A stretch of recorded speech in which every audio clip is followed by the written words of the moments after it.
Fala pessoal, bom dia, Números capítulo 2. Hoje a primeira pergunta que eu te faço é essa aqui, ó. De qual tribo de Israel você faz parte? Mas calma que é só brincadeira. Vai puxar a sua genealogia lá atrás, você descobrir, nada disso não. É porque na verdade o capítulo 2, a epígrafe é a ordem das tribos no acampamento. Então, nosso Deus é um Deus de ordem. Mais uma vez, de acordo ali com o capítulo 1 também, que a gente comentou no vídeo anterior, Deus ele gosta de organizar o seu povo. Então nós não devemos ser desorganizados, nós devemos seguir a ordem do Senhor. De Gênesis até Apocalipse, Deus elaborou o plano da salvação para mim e para você. Então ele pensou em cada detalhe, o início, o meio e o fim e a eternidade. Então você precisa entender isso. Nosso Deus é organizado e ele quer que você organize sua vida, seu trabalho, sua casa, sua família. Você precisa entender isso. Você não pode viver de uma maneira desorganizada. Você precisa viver da organização do Senhor. Isso é fundamental para você entender, tá bom? Então eu espero que você consiga fazer essa primeira reflexão, porque agora tem as outras ligações aqui. Olha só que bacana. O versículo 1 e 2 mostra uma reflexão para nós de acordo com a igreja que nós congregamos. Olha só. Falou o Senhor a Moisés e a Arão, dizendo: os filhos de Israel assentarão as suas tendas, cada um debaixo da sua bandeira, segundo as insígnias da casa de seus pais, ao redor, defronte à tenda da congregação. Qual que é o primeiro ponto aqui fundamental? Que no centro está a tenda da congregação, que representa a presença de Deus, o nosso Senhor. Isso aqui é fundamental para você entender, tá?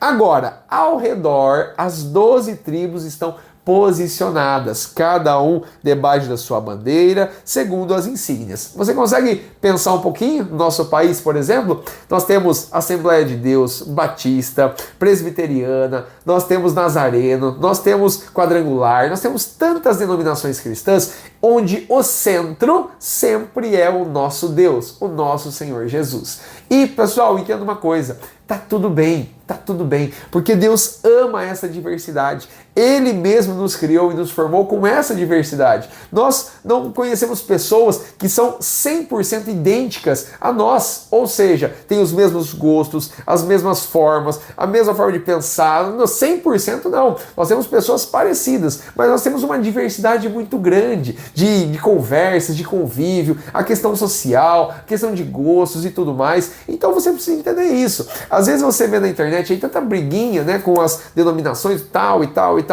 Meu, para! Porque se o foco é a verdadeira palavra do Senhor que está sendo pregada, o que vai diferenciar? A questão litúrgica, um ponto ou outro, mas se a base for esta, ou seja, a fiel e verdadeira palavra, e não de uma forma herética, ou seja, heresia a gente não aceita, seita a gente não aceita, olha só, seita a gente não aceita, mas realmente você precisa entender que as denominações que têm como base que o Senhor Jesus Cristo veio para se sacrificar por amor a você e a mim, lá na cruz do Calvário, ressuscitou no terceiro dia, para nos dar a vida eterna, nos ensina o caminho que nós devemos seguir. Ele nos mostra a sua palavra, fala que a palavra de Deus é viva e eficaz, que ela realmente faz a diferença no nosso ser, que Deus é o único Deus e não existe outro Deus. Então você precisa entender, existem cláusulas pétreas que não podem ser mudadas. Isso está tudo bem.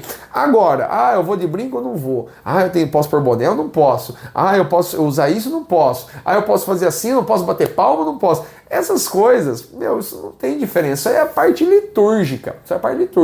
Agora, o centro deve ser o nosso Senhor Jesus. Isso não pode ser mudado. Tá? Então, toma cuidado com isso aí quando você realmente estiver na sua igreja ou realmente você estiver aí avaliando, né? Ou vendo os vídeos aí. Às vezes a gente vê tanta baboseira, tanta coisa, tá bom? Então toma cuidado aí, tá? Você deve amar a sua igreja, você deve realmente valorizar a igreja que você frequenta, respeitar e entender que nós somos um só povo, E não existe essa separação, você é pior do que eu, você é melhor que eu, essa casa é melhor que... Não, para com isso. Nós somos um só povo. Cada um vai ter a sua preferência. Então, preferência que eu digo realmente, de sentir bem ali na casa de Deus. Esse que é o foco. Então, o versículo 1 e 2 aqui, ele mostra isso. Então, toma um cuidado com a sua avaliação aí. De novo, ame a casa do Senhor, frequente e realmente valorize isso, tá bom? De todo o seu coração aí, tá? Bom, vamos continuar aqui que tem bastante coisa pra gente conversar, mas é o seguinte, você lembra do vídeo anterior que eu falei pra você do nome de Nasson, né? Olha só que interessante que ele volta ali como sendo um príncipe de Judá. E aí você faz aquela ligação com Mateus capítulo 1, versículo 4. Olha só, ali diz o seguinte, né?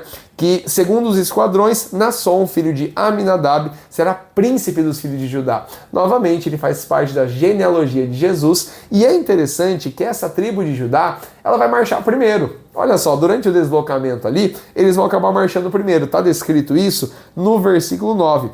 Estes marcharão primeiro. Por quê? Você já parou para pensar por que a tribo de Judá vai marchar primeiro, vai estar à frente? Porque você sabe que o nosso Senhor Jesus, ele é o leão da tribo de Judá. Ou seja, ele deve ir à frente.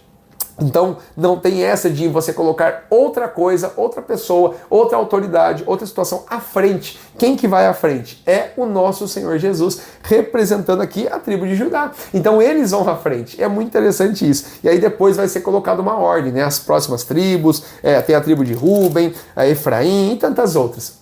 E é interessante que entre duas tribos está os levitas com o tabernáculo. E o tabernáculo representa a presença de Deus. Então, olha só o povo ao redor da presença novamente. Isso aqui é fundamental a gente entender, pessoal. São ligações com o nosso Senhor Jesus. Esse capítulo 2 aqui, ele nos mostra esses detalhes para você entender que o centro da nossa vida sempre vai ser a palavra de Deus, sempre vai ser o Senhor. Essas tribos aqui que estavam marchando, que estavam em deslocamento para a terra prometida, estavam observando e seguindo o caminho do Senhor, que ele está destruindo. Então, pessoal, para finalizar, só para você entender, o versículo 34 é o fechamento aqui do capítulo 2, diz assim, ó: os filhos de Israel fizeram tudo conforme o que o Senhor ordenara a Moisés. Então, assim, eles se assentaram a arraial, segundo as suas bandeiras, e assim marcharam e foram indo. Então, isso aqui é fundamental para a gente entender, mais uma vez, que Deus é um Deus de organização. Então, a gente tem que organizar realmente a nossa vida espiritual, o nosso trabalho, a nossa casa, mas sempre com o centro. E qual que é o centro?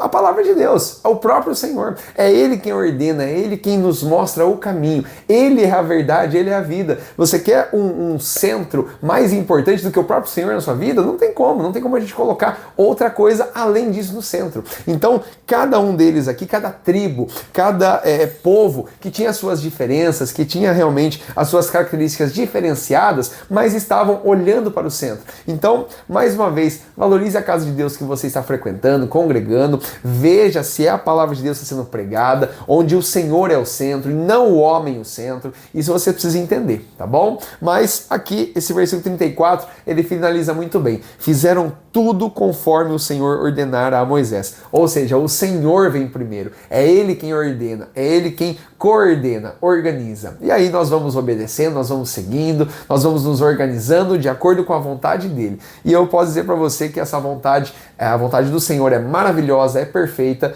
e nós devemos buscar ela todos os dias. É isso que você precisa colocar no seu coração. Não seja feita a sua vontade, mas seja feita a vontade do Senhor sobre as nossas vidas, porque Ele quer que nós a gente consiga organizar a nossa vida voltada para Ele, para um dia estarmos com o Senhor nos céus. Isso é fundamental a gente entender, tá bom? Nos vemos no capítulo 3. Um grande abraço, Deus abençoe.